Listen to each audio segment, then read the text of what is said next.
Guys, আমার না কিছুতেই দাঁড়াচ্ছে না। কি করব আমি? কিছু একটা সলিউশন বলো। কি করে আমি দাঁড় করাবো প্লিজ? হ্যাঁ, তোমরা যেটা ভাবছো তাই। কিছুতেই দাঁড়াচ্ছে না। আরে কি দাঁড় করানোর কথা বলছে ভাই? কিছু একটা সলিউশন বলো। কি করে আমি দাঁড় করাবো প্লিজ? তা দাঁড়াবে কি করে? থাকলে তো দাঁড়াবে, তাই না? দেখো দিনে কি মুশকিল। আমি এখানে শিওর, আমি যেটা ভাবছি তোমরা হয়তো সেটাই ভাবছো। এটা কি করে পসিবল হয় রে ভাই? ছেলে হলে হয়তো মানা যেত, কিন্তু মেয়েদের এটা কি করে পসিবল হয় রে ভাই? তাহলে এটা আদৌ মেয়ে তো নাকি? ইসকা মতলব इसका मतलब है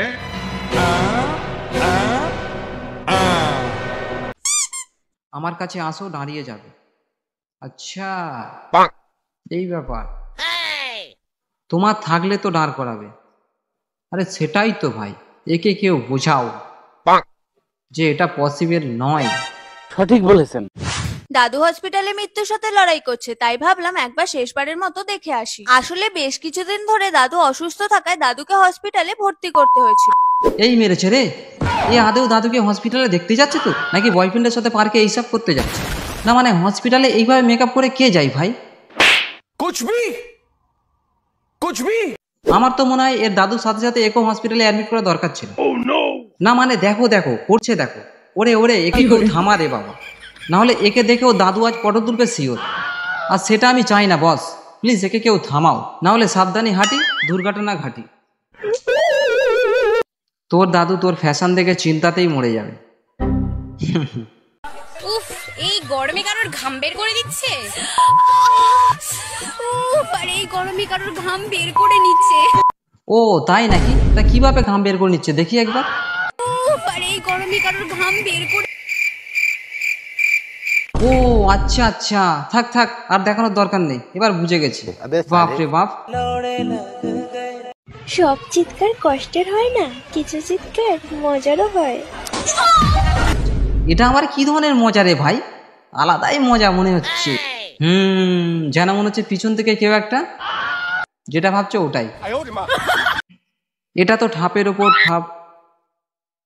এটা আর পড়া যাচ্ছে না, এটা আলাদাই আলাদাই কমেন্ট লিখেছে ভাই। এটা পড়লে এত জোরে চিৎকার হয় নাকি?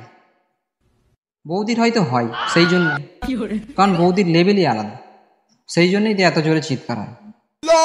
একজন এখানে কমেন্ট করেছে, বৌদি দাদা কি পিছনে বাঁশ ঢোকালো নাকি?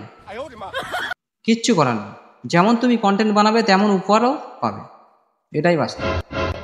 স্বামী স্ত্রী এক বিছানায় শুয়ে থাকলে দুজনের মাঝখানে ফাঁকা না রেখে গায়ে গায়ে মিশে শুবেন। কারণ স্বামী স্ত্রীর মাঝখানে জায়গা ফাঁকা রেখে শুলে সেই ফাঁকাই শয়তান অবস্থান করে এবং দুজনের মধ্যে ক্রমন্তনা দিয়ে তাদের ঝগড়া বাঁধিয়ে দেয়। শিট। আর এই কারণে সংসারে অশান্তি লেগে থাকে। ও মাই গড, ও মাই গড। এটা শোনার পরেই মনে হচ্ছে এরা দুজন ভাই এইভাবে শুয়ে আছে ভাই। দেখতে পাচ্ছ, মানে মানে ছাড়ানো মুশকিল। স্ত্রীর লক্ষ্মীর ভান্ডার থেকে 1000 টাকা হাতানোর জন্য স্বামীকে মারধর করলো স্ত্রী। দেখছো দেখছো, এটাকেই বলে লক্ষ্মী ভান্ডারের পাওয়ার। স্ত্রীর লক্ষ্মীর ভান্ডারের 1000 টাকা হাতিয়েছিলেন স্বামী, এতেই স্বামীর উপর ক্ষেপেছিলেন স্ত্রী।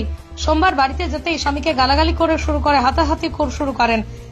ইস, খুবই দুঃখজনক একটা ব্যাপার। 1000 টাকার জন্য স্ত্রীর হাতে স্বামীকে মার খেতে হচ্ছে, খুবই দুঃখজনক ব্যাপার। আমার সরকারের কাছে একটাই অনুরোধ, মেয়েদের জন্য যদি লক্ষ্মীর ভান্ডার দেওয়া হয়, তাহলে আমাদের ছেলেদের জন্য নারায়ণ ভান্ডার দেওয়া হবে। কারণ এইভাবে আমরা ছেলেটা কতদিন 1000 টাকার জন্য বইয়ের হাতে মার খাবো? এটা কি ঠিক হচ্ছে? साले मजाक बना के रखते हो, भड़वा समझे क्या? যদি কোনোদিন তুমি আমাকে একটা রুমে একা পেয়ে যাও, তাহলে সবার প্রথমে তুমি আমার সাথে কি করবে বলো বলো? আচ্ছা আচ্ছা, বৌদি অফার দিচ্ছে ভাই, আলাদাই অফার দিয়েছে, আলাদাই অফার। আগে রুমে দরজাটা লাগাবো, তারপর বাকিটা ইতিহাস। আচ্ছা, বৌদি অফার দিচ্ছে বলে একেবারে একদম ফুল, একেবারে ফুল মুডে আছে, ছেলে ফুল মুডে আছে। নটি আমি জনিদা হয়ে যাব। আচ্ছা, ডক্টর হয়ে যাবে, ডক্টর। তোমাকে বুকে জড়িয়ে একটা চুমু দিবা। আরে দাদা, বুলাতি হে মगर जाने का नहीं, কারণ গেলেই ফাঁস যাওগে। Be careful.